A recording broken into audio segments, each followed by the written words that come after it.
Ready, all of you? The Ailing Planet, the Green Movement's Role.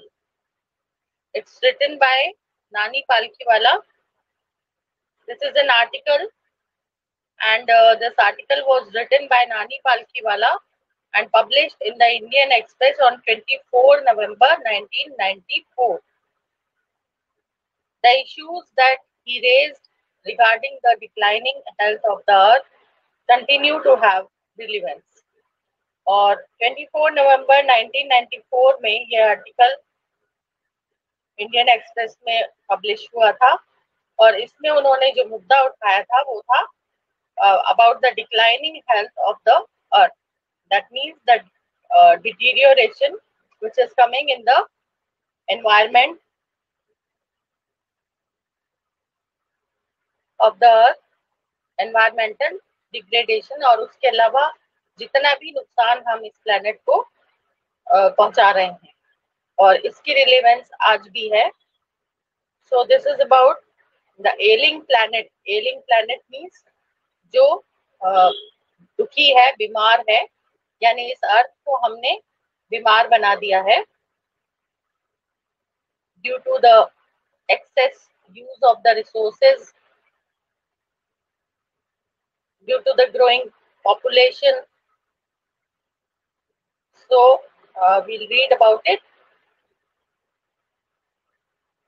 One cannot recall any moment in world history which has gripped the imagination of the entire human race so completely and so rapidly as the Green Movement, which started nearby nearly 25 years ago in 1972.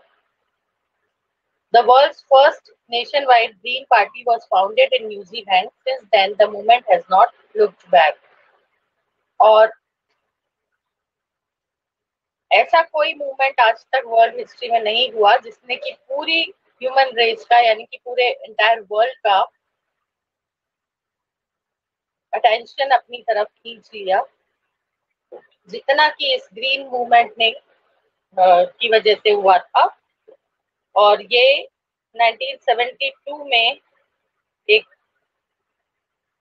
Nation wide, first nation wide, यानी पूरे nation में, पूरे देश में एक green party बनाई गई थी न्यूजीलैंड में और इसने ये मूवमेंट स्टार्ट किया था, ग्रीन मूवमेंट, जो कि इस पृथ्वी को बचाने के लिए था. We have shifted,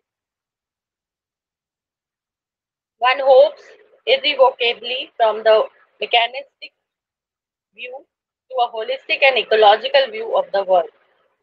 It is a shift in human perceptions as revolutionary as that introduced by Copernicus, who taught mankind in the 16th century that the Earth and the other planets revolved around the Sun.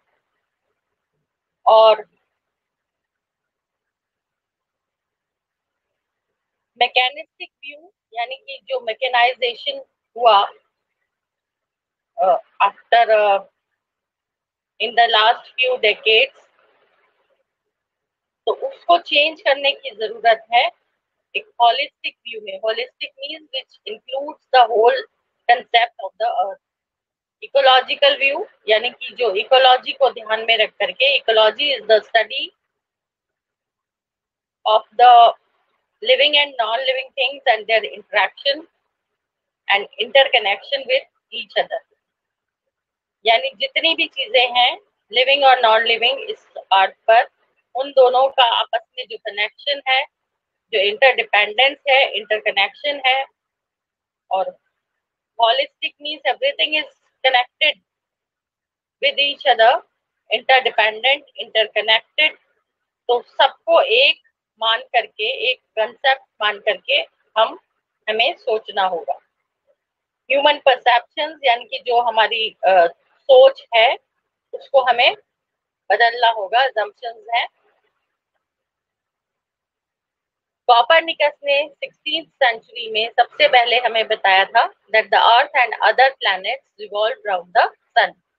For the first time in human history, there is a growing worldwide consciousness that the earth itself is a living organism, an enormous being of which we are parts.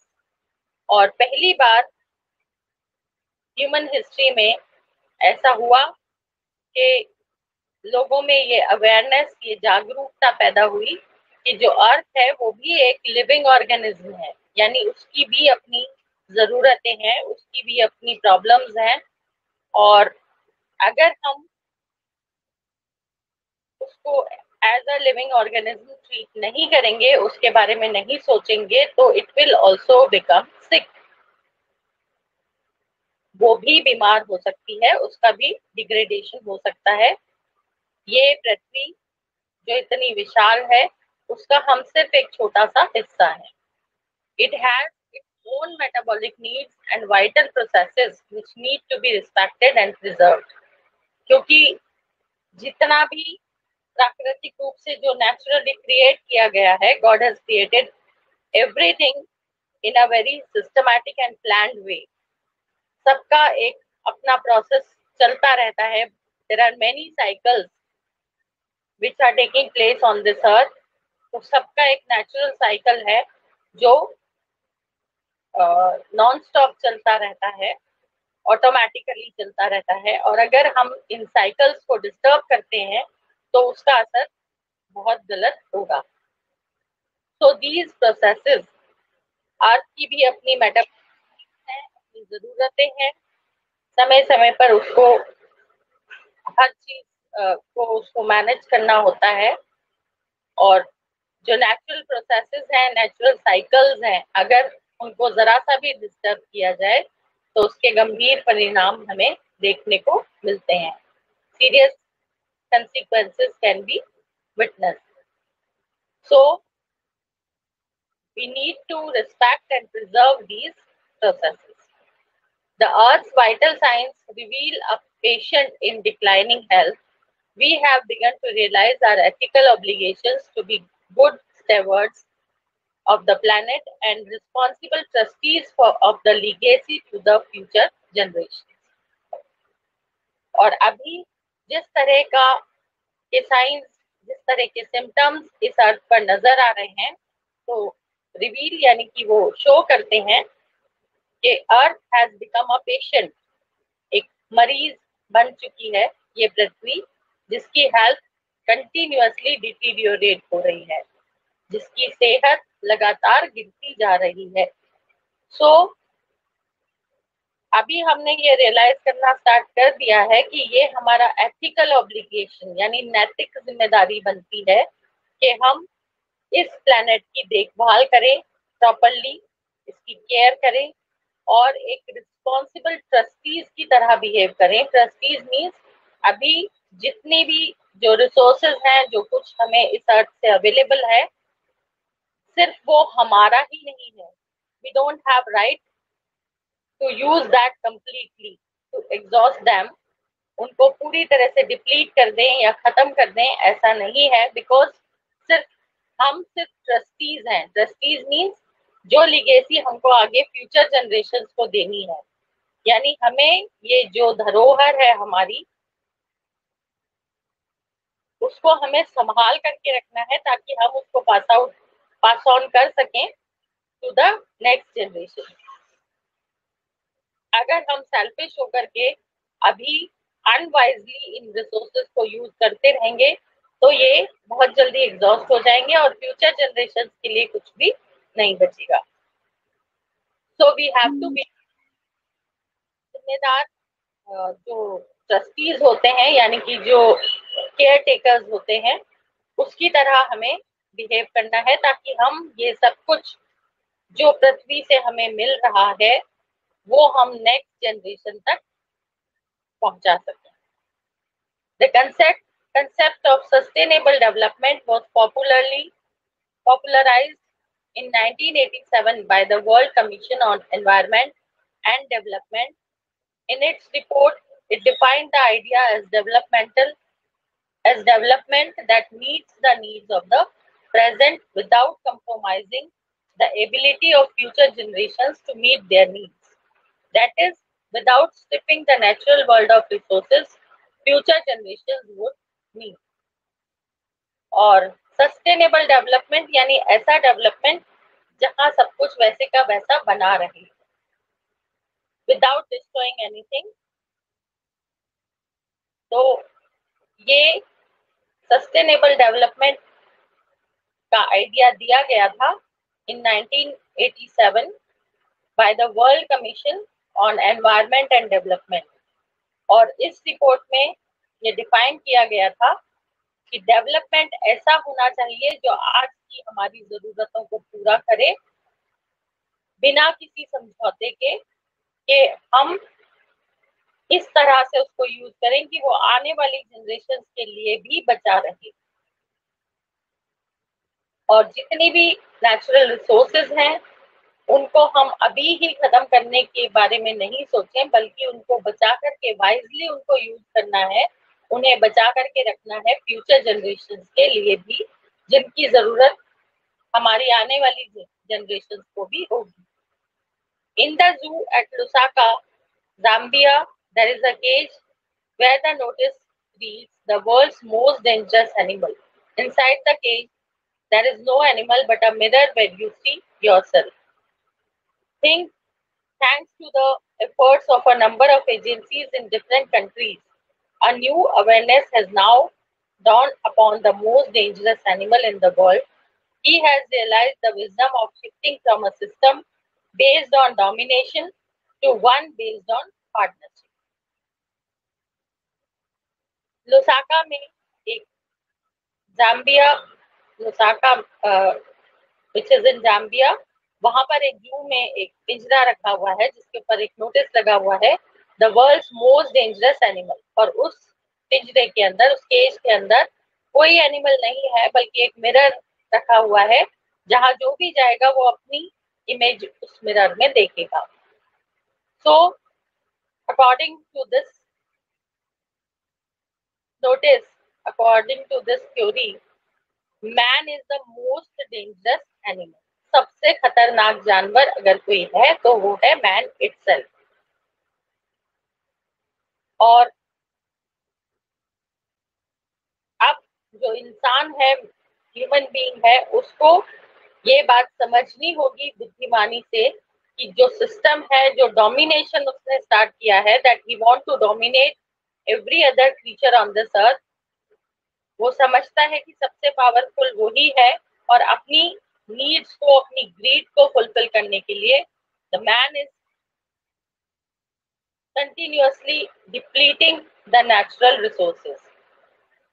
सब कुछ जो cycle है, natural processes हैं, natural cycles हैं, उन सबको human beings ने disturb किया है because he thinks that he is the one who can dominate the whole world. तो ये जो डोमिनेशन का सिस्टम है, डोमिनेशन पर बेस्ड जो सिस्टम है, इसको हमें बदलना पड़ेगा पार्टनरशिप वाले सिस्टम में। यानी कि जितनी भी नेचुरल रिसोर्सेज इस अर्थ पर हमें मिल रही हैं, which are provided on this earth, that belong to every creature present on this earth. ये सिर्फ हमारा नहीं है, सिर्फ हमें ही इसे यूज नहीं करना है, बल्कि इस पर सबका अधिकार है, सबका हक है। जितने भी माइक्रो से लेकर के मैक्रो तक जितने भी ऑर्गेनिजम्स हैं, उन सब के लिए ये नेचुरल रिसोर्सेज प्रोवाइडेड किए गए हैं। So we should behave like partners, यानी हम सबको मिलकर के इसको यूज करना है। Not only the humans have the right to use them. Scientists have catalogued about 1.4 million living species with which mankind shares the earth. Estimates vary widely as regards the still uncatalogued living species. Biologists reckon that about 3 to 100 million other living species still languish unnamed in ignominious darkness. Scientist ने अभी तक 1.4 million ऐसी प्रजातियां, ऐसी जातियां ढूंढी हैं जो हमारे साथ, यानी ह्यूमन बीइंग्स के साथ इस अर्थ पर मौजूद हैं। And these species also have the right to use these natural resources which are provided on earth. और ये एस्टिमेट्स अभी और चेंज हो सकते हैं क्योंकि अनकैटलॉग्ड लिविंग स्पेसीज, अभी तक ऐसी और भी बहुत सारी जातियां हैं जिनके बारे में अभी पता नहीं है। आने वाले समय में जिन्हें हम ढूंढेंगे या जिनके बारे में हमें पता चलेगा, तो बायोलॉजिस्ट के जो अनुमान है उसके अकॉर्डिंग अभी भी 3 to 100 मिलियन ऐसी और लिविंग स्पेसीज हैं जो अभी तक छुपी हुई है, जिनका अभी कोई नाम नहीं है, जिनके बारे में हमें पता नहीं है,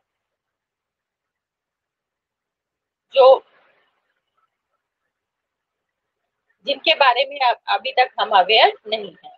बट ये जितनी भी रिसोर्सेज अवेलेबल है वो सब के लिए इक्वली डिस्ट्रीब्यूटेड है, सबका इस पर अधिकार है। We have to share each and everything with these other species. One of the early international commissions which dealt inter alia with the question of ecology and environment was the Brand Commission, which had a distinguished Indian as one of its members, Mr. L.K. Jha. The first Brand report raised the question, are we to leave our successors a scorched planet of advancing deserts, impoverished landscapes, and ailing environment? Inter alia means जहां पर सब कुछ एक दूसरे से connected है, सब चीजें जितनी भी हैं, लिविंग और non living, as I told you, they are interdependent. जैसे कि आप लोगों ने साइंस में पढ़ा होगा about many natural cycles like carbon cycle, water cycle, many other cycles, and food chains, food webs. So everything is interdependent. किसी भी एक को अगर हम डिस्टर्ब करेंगे तो दूसरा डिस्टर्ब होगा और उसका इफेक्ट एनवायरनमेंट पर पड़ेगा, इल इफेक्ट एनवायरनमेंट पर होगा। सो ये ब्रांड कमीशन जो था जिसने इकोलॉजी और एनवायरनमेंट के बारे में रिसर्च की थी, वहां पर एक डिस्टिंग्विश्ड इंडियन मेंबर भी था, मिस्टर एल.के. झा।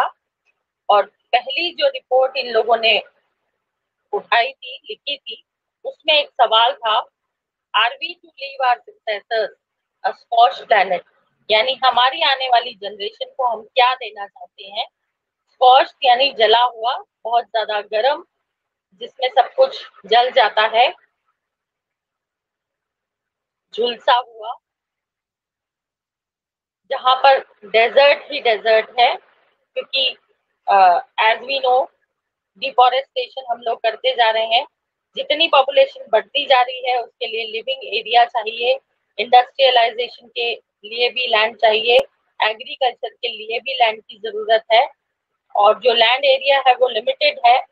तो इस डिफॉरेस्टेशन, ये क्लियरिंग अवे द फॉरेस्ट की वजह से, and as you know trees and forests are very important for us because बहुत सारी valuable products, बहुत सारी जरूरतें हमारी इन फॉरेस्ट के द्वारा ही पूरी होती हैं।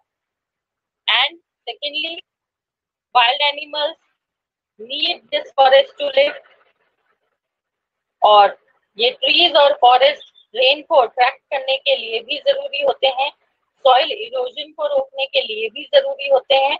तो अगर फॉरेस्ट नहीं होंगे तो सॉइल इरोजन होगा, रेनफॉल कम होती जाएगी जैसे कि अभी हो रहा है, और जो डेजर्ट एरियाज हैं वो इंक्रीज होते जाएंगे। So what we want to give our successors, that means what we want to leave for our future generations. तो क्या हम उन्हें डेजर्ट, इम्पावरिश्ड लैंडस्केप, यानी बंजर जमीनें जहां पर ना एग्रीकल्चर हो सकता है, ना anything can not be produced there, and ailing environment, एक बीमार एनवायरनमेंट हम उनको देंगे अगर हम अभी अवेयर नहीं हुए तो। Mister Lester R. Brown, in his thoughtful book, The Global Economic Prospect, points out that the Earth's principal biological systems are four: fisheries, forests, grasslands, and croplands, and they form the foundation of the global economic system. Mister Lester R Brown ने अपनी book, उन्होंने जो book लिखी है the global economic prospect, उसमें he has told कि हमारे चार प्रिंसिपल बायोलॉजिकल सिस्टम्स हैं: फिशरीज, फॉरेस्ट, ग्रासलैंड, क्रॉपलैंड. तो due to the increase in the population, fisheries यानी कि बहुत ज्यादा फिशिंग अगर होगी तो फिश की जो क्वांटिटी है उसमें कमी आएगी. फॉरेस्ट को हम क्लियर करते जाएंगे तो डिफॉरेस्टेशन की वजह से जो जो प्रॉब्लम्स है वो होंगी. Grasslands are also essential for our pet domestic animals and herbivorous animals, and croplands are essential for the agriculture, जहां हमें प्रोडक्टिविटी बढ़ानी है. तो ये चारों फील्ड जो है हमारे वो इकोनॉमिक सिस्टम के लिए बहुत जरूरी है, बिकॉज इन सब से इकोनॉमी जनरेट होती है. In addition to supplying our food, these four systems provide virtually all the raw materials for industry except minerals and petroleum derived synthetics. तो जितनी भी हमारी इकोनॉमिकली यानी इकोनॉमी को बूस्टअप करने के लिए जो जो चीजें जरूरी है वो सब हमें इन्हीं चार एरियाज से मिलती हैं. ये चारों जो बायोलॉजिकल सिस्टम्स हैं ये ना सिर्फ हमें फूड प्रोवाइड करवाते हैं बल्कि जितने भी रॉ मटेरियल्स एसेंशियल हैं इंडस्ट्रीज के लिए वो भी इन्हीं के द्वारा प्रोवाइड किए जाते हैं. सिर्फ मिनरल्स और पेट्रोलियम से निकलने वाले जितने भी प्रोडक्ट्स हैं उन सबको छोड़ करके बाकी सब कुछ हमें इन्हीं चार फील्ड से मिलता है. In large areas of the world, human claims on these systems are reaching an unsustainable level, a point where their productivity is being impaired. और तेजी से एक्सप्लॉइट किए जा रहे हैं ये चारों biological systems. We are depleting them, and if it will remain so, soon they will be exhausted. जल्दी ही ये सब खत्म हो जाएंगे. और वैसे भी अभी जो प्रोडक्टिविटी है वो कम हो गई है because soil is becoming less fertile, barren land is increasing, बंजर जमीन बढ़ती जा रही है. जो सॉइल की फर्टिलिटी है वो उसको हम खत्म करते जा रहे हैं. फॉर इंक्रीजिंग प्रोडक्टिविटी, ज्यादा हासिल करने के चक्कर में हम उसको नुकसान पहुंचाते जा रहे हैं बाय यूजिंग केमिकल फर्टिलाइजर्स और सो एंड सो.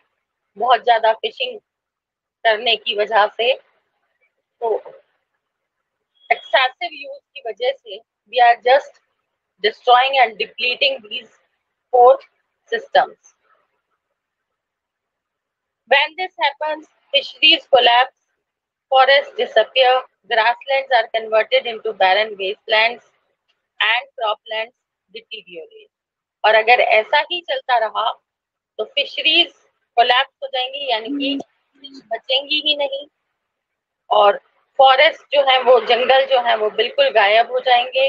ग्रासलैंड जहाँ अभी अच्छी खासी घास वगैरह उगती है, छोटी छोटी herbs and shrubs grow there, तो वो सब बैरन वेस्टलैंड यानी बंजर जमीन में बदल जाएंगे जिसका कोई यूज नहीं होगा.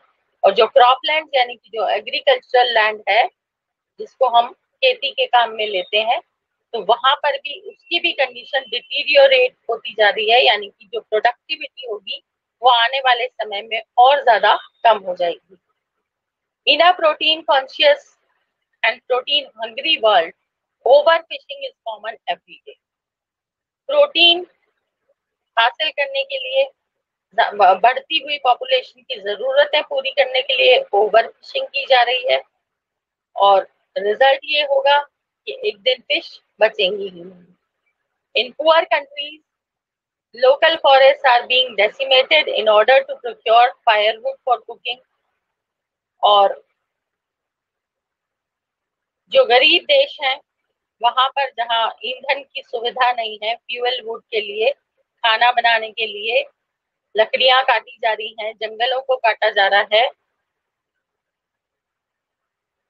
In some places, firewood has become so expensive that what goes under the pot now costs more than what goes inside it. Since the tropical forest is, in the words of Dr. Myers, the powerhouse of evolution, several species of life face extinction as a result of its destruction. और जंगलों को काटा जा रहा है merely to obtain the firewood, यानी खाना बनाने के लिए जो लकड़ियों की जरूरत होती है उसके लिए उनको फॉरेस्ट को डिप्लीट किया जा रहा है, ट्रीज को काटा जा रहा है. और कई जगह पर तो जो ये फायरवुड है वो इतनी महंगी हो गई है कि doctor Myers have said what goes under the pot, यानी कि चूल्हा जब हम जलाते हैं तो पॉट जो बर्तन रखा जाता है खाना बनाने वाला, पकाने वाला, उसके नीचे लकड़ियों से आग जलाई जाती है. तो ही हैज सेड कि जो पॉट के नीचे जा रहा है यानी कि फायरवुड, वो इतना महंगा है जितना कि पॉट के अंदर यानी कि जो कुछ हम पका रहे हैं वो उतना कीमती नहीं है जितनी की एक्सपेंसिव फायरवुड हो चुकी है. So what goes under the pot, उसकी कॉस्ट उससे कहीं ज्यादा है जो पॉट के अंदर है.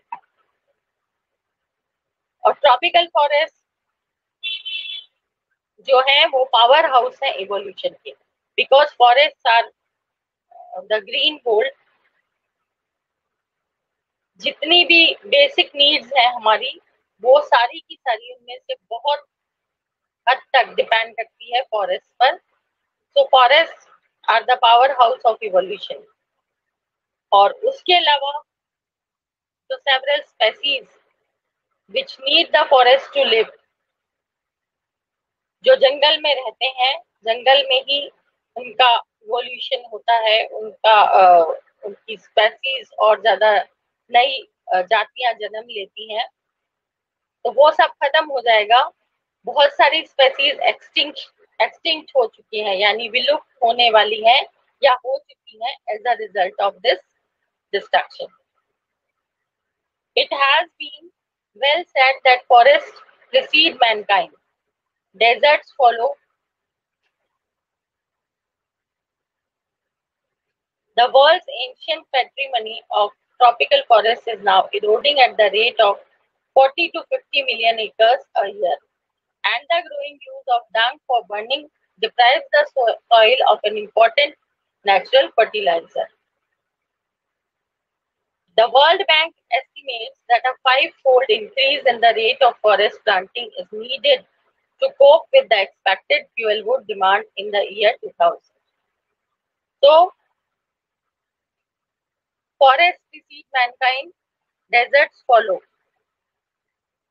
जिस तरह से हम फॉरेस्ट को क्लियर करते जा रहे हैं और डेजर्ट एरियाज जो है वो इंक्रीज होते जा रहे हैं, तो the world's ancient patrimony tropical forest की जो सत्ता रही है, जो इम्पोर्टेंस रही है, वो हम खत्म करते जा रहे हैं. 40 to 50 million acres a year, यानी 40 से 50 मिलियन एकड़ जंगलों को हर साल करीब करीब साफ कर दिया जाता है. और उसके अलावा जो डंग, जो काउ, बफेलोज, एनिमल्स के जो वेस्ट प्रोडक्ट्स हैं उनसे हम डंग बनाते हैं यानी कि कंडे बनाते हैं गोबर से, तो वो जो नेचुरल खाद इस जमीन को, इस सॉइल को मिल रही थी, उसको भी हम खत्म करते जा रहे हैं. ये सब सॉइल में मिलकर के उसकी फर्टिलिटी को और बढ़ाते हैं, एक नेचुरल मेन्योर की तरह काम करते हैं, नेचुरल फर्टिलाइजर की तरह इनका रोल होता है. तो उसको भी हम अपने यूज के लिए यानी कि काउ डंग डंग केक्स बना करके, कंडे बना करके उसको जलाने के काम में लिया जाता है, तो वो जो नेचुरल फर्टिलाइजर है वो भी इस सॉइल को नहीं मिल रहा है। और वर्ल्ड बैंक ने एक एस्टीमेट लगाया है कि जितनी हमारी 2000 तक जो फायर वुड फ्यूल वुड की जो डिमांड होगी, यानी कि जलाने के लिए जो लकड़ी हमें चाहिए, उसके लिए जो फॉरेस्ट है उनको 5 गुना बढ़ाना पड़ेगा। James Speth of the World Resources Institute said the other day, we were saying that we are losing the forest at an acre a second, but it is much closer to an acre and a half to a second. James faith ने, जो president है world resources institute के, उन्होंने कहा कि अभी तक हम कह रहे थे कि हर सेकंड में 1 एकड़ जमीन पर जो जंगल है उसको हम खत्म कर रहे हैं, लेकिन अब जो सिचुएशन है उसके अकॉर्डिंग हम कह सकते हैं कि 1.5 एकड़ यानी 1.5 एकड़ जमीन जो फॉरेस्ट एरिया है उसको 1 सेकंड में हम खत्म कर रहे हैं। पर सेकंड उसकी रेट हो गई है 1.5 एकड़। Article 48A of the Constitution of India provides that the state shall endeavor to protect and improve the environment and to safeguard the forest and wildlife of the country. But what causes endless anguish is the fact that laws are never respected nor enforced in India. हमारा जो constitution है उसके article 48A में लिखा गया है, mentioned है कि जितने भी मेजर्स हैं to protect and improve the environment उनको फॉलो किया जाएगा, और जो जंगल है, वाइल्ड लाइफ है, उनकी सुरक्षा करना, उनको सुरक्षित रखना हमारी ड्यूटी है। लेकिन सबसे ज्यादा पीड़ा, एंग्विश मीन्स पीड़ा, तकलीफ जिस बात से होती है वो ये है कि यहाँ पर कानून समझ जाते हैं। इंडिया में कानून तो बहुत सारे बनाए गए हैं, हर चीज के लिए बनाए गए हैं, but these laws are never respected nor enforced in India. ना तो कोई इन लॉज की रिस्पेक्ट करता है, ना कोई इन कानूनों को मानता है, ना कोई इन्हें फॉलो करता है, और ना ही इनको प्रॉपर ढंग से लागू किया या करवाया जाता है। For instance, the Constitution says that casteism, untouchability, and bonded labor shall be abolished, but they flourish shamelessly even after 44 years of the operation of the Constitution.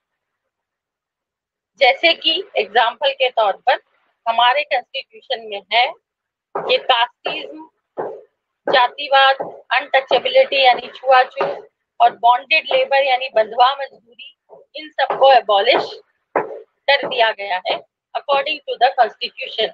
मतलब ये सब इलीगल है, अवैध है, लेकिन फिर भी हमें बड़ी शर्म के साथ ये कहना पड़ रहा है कि 44 इयर्स हो गए हैं हमारे कॉन्स्टिट्यूशन को लागू किए हुए। This article was written in 1994, तो 44 इयर्स हो चुके हैं कॉन्स्टिट्यूशन को लागू किए हुए। It was implemented in 1950। तो उसके बाद भी ये सारी चीजें अभी तक मौजूद हैं, कास्टिज्म भी है, अनटचेबिलिटी भी है, और बॉन्डेड लेबर भी समाज में ऐसे के ऐसे ही सोसाइटी में प्रिवेलिंग है। A recent report of our parliament's estimates committee has highlighted the near catastrophic depletion of India's forests over the last 4 decades. India, according to reliable data, is losing its forests at the rate of 3.7 million acres a year. Large areas officially designated as forest land are already virtually treeless. The actual loss of forests is estimated to be about 8, indicated by government statistics.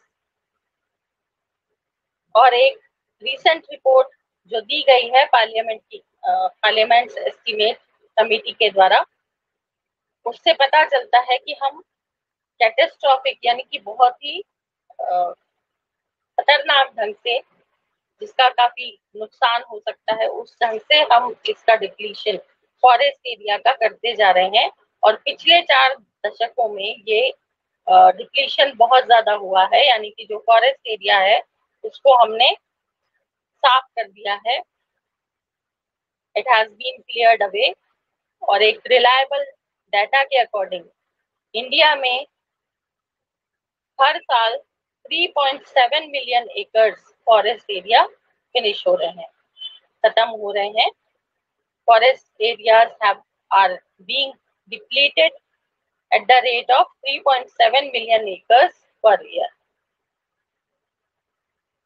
और officially जो forest areas घोषित किए गए हैं वहां भी सिर्फ नाम के फॉरेस्ट एरियाज रह गए हैं, दे आर वर्चुअली ट्रीलेस। वहां पर पेड़ गिने चुने रह गए हैं। जिन एरियाज को लीगली ऑफिशियली फॉरेस्ट एरियाज घोषित कर दिया गया है कि यहाँ से ये फॉरेस्ट एरिया ही रहेगा, वहां भी अगर हम जाकर के देखें तो एक्चुअल कंडीशन ये है कि जहाँ फॉरेस्ट एरिया में जहाँ बहुत सारे पेड़ होने चाहिए वहां गिने चुने पेड़ हमें नजर आते हैं। और अगर एक्चुअल लॉस को हम एस्टिमेट करें कि जंगल का एरिया जो हम खत्म करते जा रहे हैं, तो जितने गवर्नमेंट स्टैटिस्टिक्स यानी कि जो गवर्नमेंट के आंकड़े हैं, जितना बताया जाता है गवर्नमेंट के द्वारा, उससे करीब 8 गुना ज्यादा ये डिप्लीशन हो रहा है। Is it clear? Rest will continue in the next class, and if you want to ask anything till now, अभी तक जो हमने पढ़ा है उसमें अगर कोई प्रॉब्लम है तो you can ask.